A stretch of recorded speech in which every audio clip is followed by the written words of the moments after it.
Hello everybody, welcome back to my channel. I've got the craft in my hand.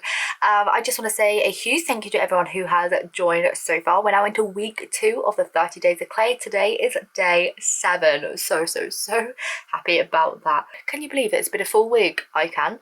So anyway, today's video is actually a request from Gabby. She requested, can I do a water bottle polymer clay charm? So I thought about this and I thought, how am I going to get a cute little design?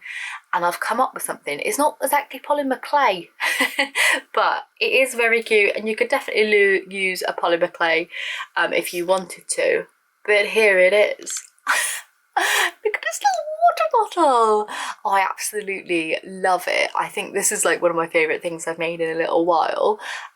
Yeah, very happy with this. I think it's turned out amazing, and I probably, wouldn't have made it for this series if it wasn't for Gabby requesting it. This has definitely been a design I've wanted to do for a while, but I didn't think about it recently. So yeah, thank you so much to Gabby for requesting this.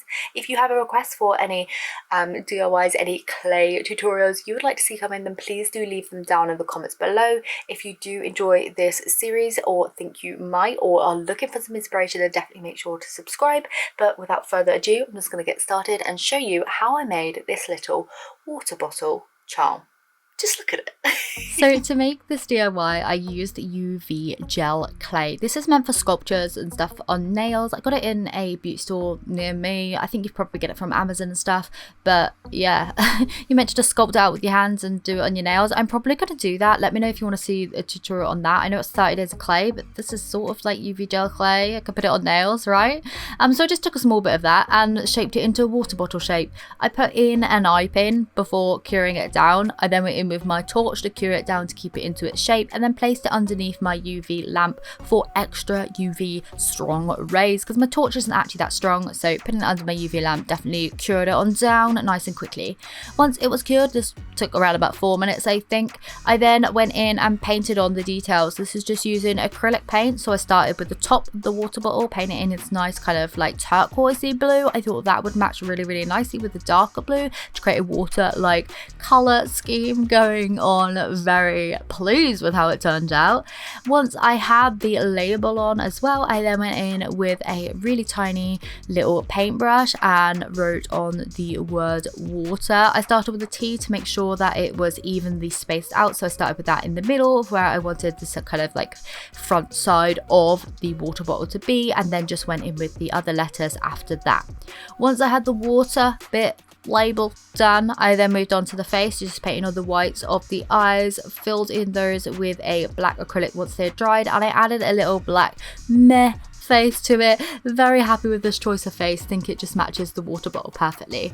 To glaze this, I just went in and added a few drops of UV resin, not much at all, just creating a really thin coat, and then I just cured this with my UV torch and then underneath my UV lamp again, like so. I then put this out into the sun to really cure down and make sure that it was all completely cured all the way through for around about an hour, and once that was done, it was then complete. Right, there we go. So with the UV resin, once that goes on to this gel stuff, it tends to go even clearer. Like, I don't know why. I think maybe it just like equals out the like fingerprints in it or something, because like the fingerprints make it quite dull, but then when you put UV resin over to like obviously securing all the paints, it just goes even clearer. So yeah, very happy with that you could properly see through, and it's definitely worked out well for this water bottle effect. Very happy about it. I think it's just turned out adorable. I love the little face down there. Look at it, so cute. So anyway, a huge thank you to Gabby for requesting this video. Hopefully you enjoyed it also. Thank you so much for tuning in. If you have any requests, then please do leave them down in the comments below. Please do give this video a like if you liked it, and I will see you very soon, aka tomorrow, for another video. Bye.